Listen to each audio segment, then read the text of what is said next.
One day, I was sleeping at night. Then my phone rang. I woke up, looked at the phone. The number was strange. It was not saved.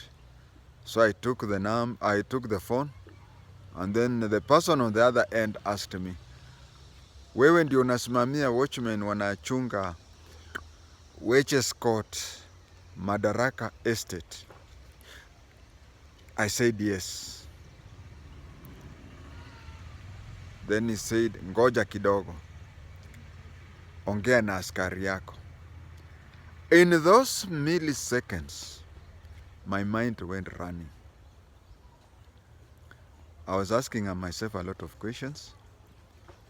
You see, those people who supervise watchmen, we have problems.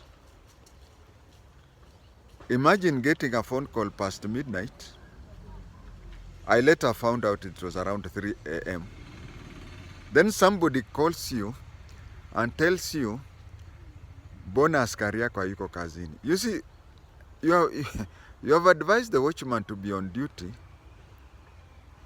and somebody wakes up at 3 a.m. and finds the watchman has run away, gone back to his residence. And he asks you, why did you tell him to go? You see, he has discovered the watchman did not come to work, but you have not. And then you are supposed to, or other occasions, he has been found sleeping. The gate is closed, so the person honks, whatever. Or thirdly, there are those clothes that lie on, they are left out throughout the night. Now he has been caught stealing. But you see, you don't even, he has been caught red-handed, and somebody calls you and starts accusing you. And you are accused as though you are the person who sent that guard to steal, or you sent that guard to sleep, or you sent that guard to run away from his place of work. So it goes that way. It looks like you are guilty when you are the last person. So in milliseconds, I was trying to think, what have these people done? How am I supposed to react? Then within 2 seconds, the guard came and identified himself. I felt like telling him, susonge kando kidogo tuonge, because I wanted him to tell me what wrong thing he had done. So he just told me, mkubwa, hapa tuko na shida, lakini huyu jamaa amekupigia simu, nilitaka tu kukuambia kwamba he's a resident here, na hebu tafadhali sikiza bilana. From the way the guard was talking to me, I concluded that there was a serious mistake, but not on our side. You see, nobody could tell me. So the gentleman came back to, said, you know MF41 door M? I said yes. The man of the house has thrown the lady of the house from the 3rd floor, door M, to the ground. And as we are speaking, she's in serious condition. What can we do? You see, that is the good thing about phones. If it was a video call, they would have noticed a lot of things. But then there was relief on me, there was whatever. Because as a person supervising the guards, my main worry is has my guard been found guilty of anything, whatever. But now he's not guilty of anything. The next thing is, here is a lady whose life is in mortal danger. So he was asking me, what do we do? I told him, can you call the ambulance? Can you call the police? Said, Bwana Inspector, unajua mimi nina bibi na ni watoto, na kazi yangu nisipoenda siku ya tukuli, sijui polisi na maswali. I got it. You know, I've handled such cases a lot, even where IDs are found on the road. Somebody is afraid to take it to the police station, and I usually volunteer to take to the police station. Of course, even by my volunteering, I become an automatic suspect, because the police have also to vet me, to know that this old man is not. But it also, I understand, because I'm a former police officer, and I would have done the same. Forget about my closeness with the police officers. Work has to be done. So I said, okay, leave it to me. I first of all called the ambulance. When I called the ambulance, they were reluctant to go. They told me that they usually get such phones, they rush to such a place, and when they rush to such a place, they usually find that it is a hoax. So they told me that they are going to mark my number, so that should it prove that it's a hoax, they'll sue me. I said, no problem. But there was a problem there. They even asked me, are you at the scene or anything? Now you see, you have to think in nanoseconds. If you say, I'm not there, I've received a phone, whatever. I said I'm there. Actually, I'm the one controlling people from going near her.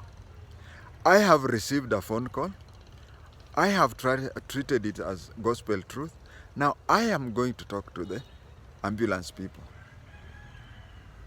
Should it be a hoax, it is me to face the consequences. But I stood my ground. I said, yeah, I'm there. In fact, I'm trying to control the crowd so that as not to go near the hurt individual. So they said, okay. Next, I called the police control room. I called the police control room. Whenever I interact with the police from the day I left police service, I'm usually courteous, especially when talking to people below my former rank. But this time, I don't know where things came in. I talked to the police officer who was on duty as though I was still of that rank and I was commanding him. I called, he took the phone. I asked him who he was. He told me, I told him to introduce himself by rank. He said, Constable so-and-so. And then I told him, I'm former Inspector James Lando Huatenge, and I'm telling you to rush to Madaraka, Witches Court, MF41.M, an incident. And I told him of the whole incident, and I told him, can you repeat what I've said?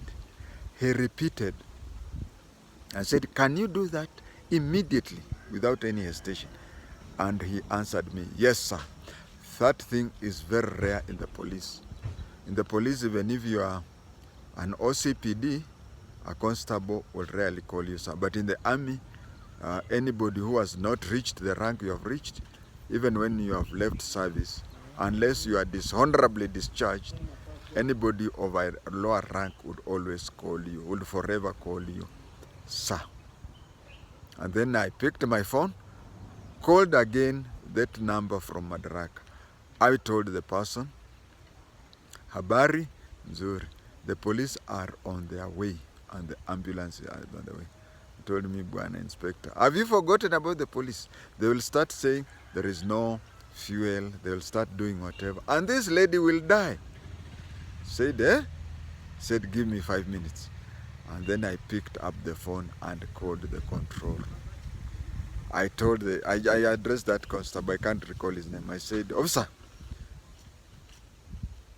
have you written in your OB there that I have called you and told you to rush to Madaraka Witches Court where there is an emergency there? He said, I have done, sir. You remember, this is the second phone. And I said, have you dispatched a 9-9 to go there and deal with the situation? But he told me, Afande, you know this work, you used to work here. I have talked to the duty officer, Langata, and the duty officer, Langata, assured me that he is on his way there. Now, my expert opinion then was that that was the truth, and that is the match it could happen. So I also called the number again from Madaraka and told the person. When I called, I wanted to tell him that what I'd heard from the control room, police control room, Nairobi area. But when I called him, you could hear the siren at the back of his phone, both the ambulance and the police.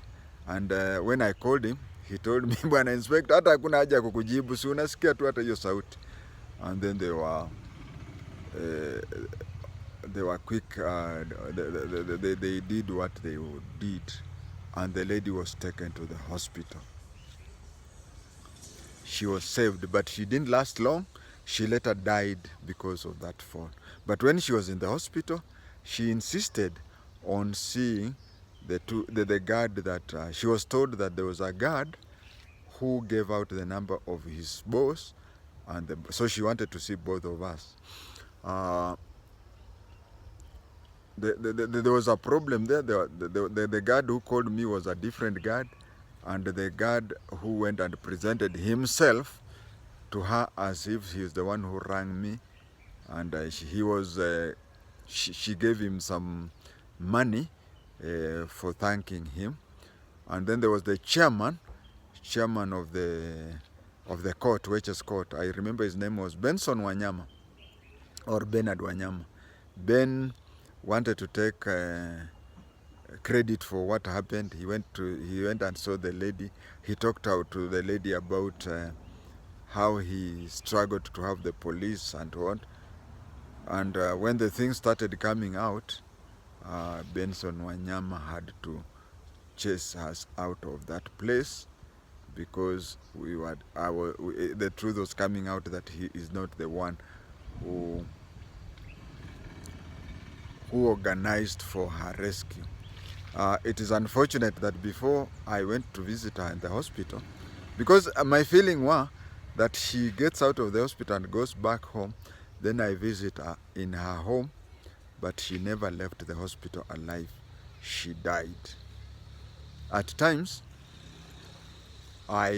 whenever I'm low and down, financially, more moral or anything, I remember such instances, and they build me up.